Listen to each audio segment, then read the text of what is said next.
Yes, Dr. Bishop. Good evening to everyone. Good evening, sir.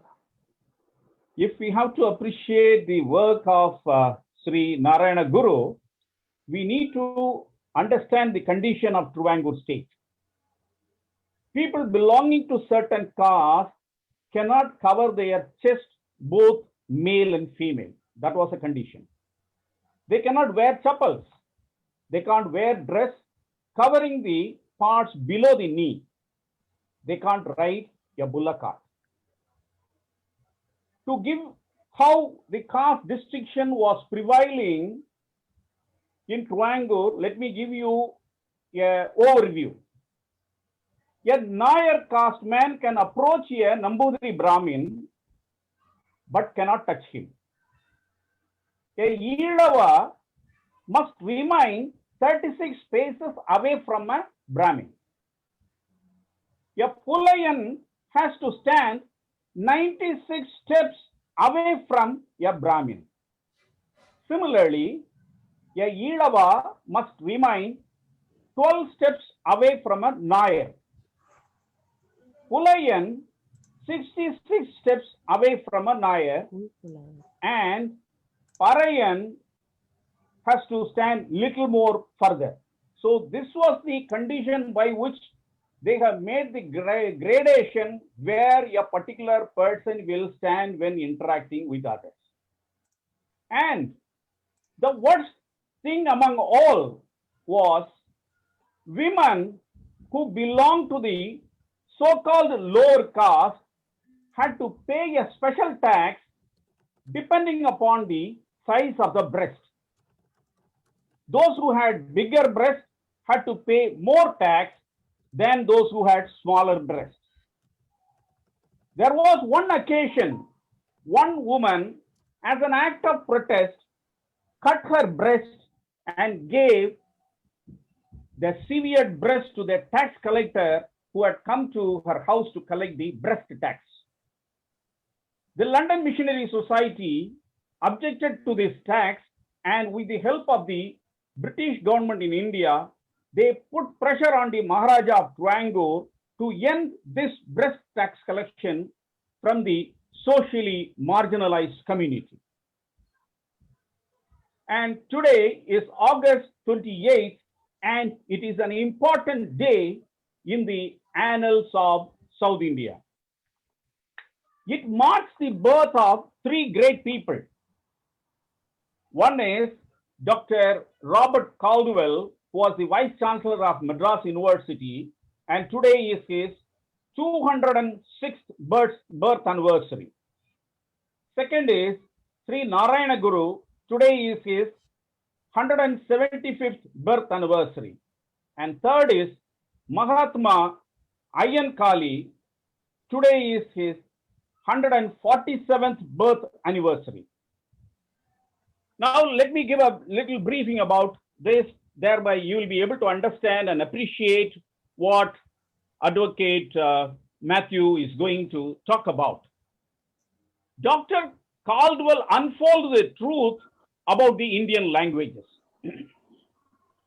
Because Indians were convinced through centuries about a wrong notion. Robert Caldwell was a linguistic expert who did research on the Indian and European languages, and more particularly, he did research on the etymology.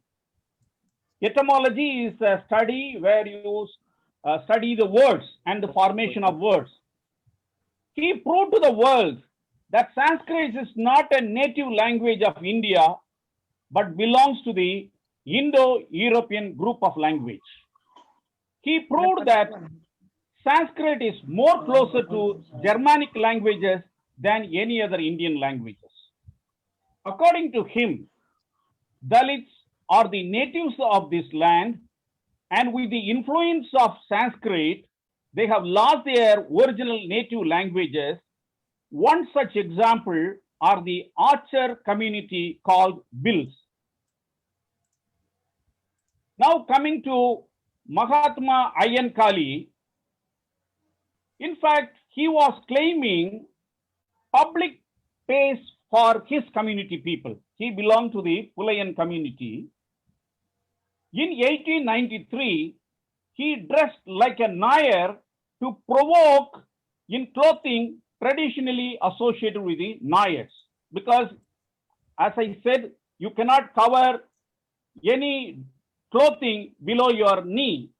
So he wore a dhoti the way the Nairs would regularly wear. He rode a bullock cart that he had brought. In addition to, in a similar defiance, he entered the marketplace at Nedumangad. Nedumangad is a place in Kerala. These were acts of protest to claim public place for him and for his community people. Because in those days, his particular community people cannot enter a marketplace. Such protest act spread to other parts of Truangure princely state, like Kalakutam and Chaliyar. So his protest spread to other places. In the 19th century, except missionary schools, no schools were admitting children from the so-called lower caste community. In 1907, the government ordered schools to admit the socially marginalized children. Still, the upper caste dominated local school authorities found ways to refuse admission for such children. Hence, Ayankali founded Sadhu Jana Paribalana Sangam to fight for the educational access for the Pulayar community. When Ayankali attempted to enroll a Pulayar girl in a government school, it led to violent act perpetrated by the upper class against the community, and eventually they burned down the school in the village called Uttambalam. Ayankali responded with a farm workers strike. This I can say, this is the first time the farm workers went on a strike. So accordingly, no agriculture workers went into the fields owned by the so-called upper class people.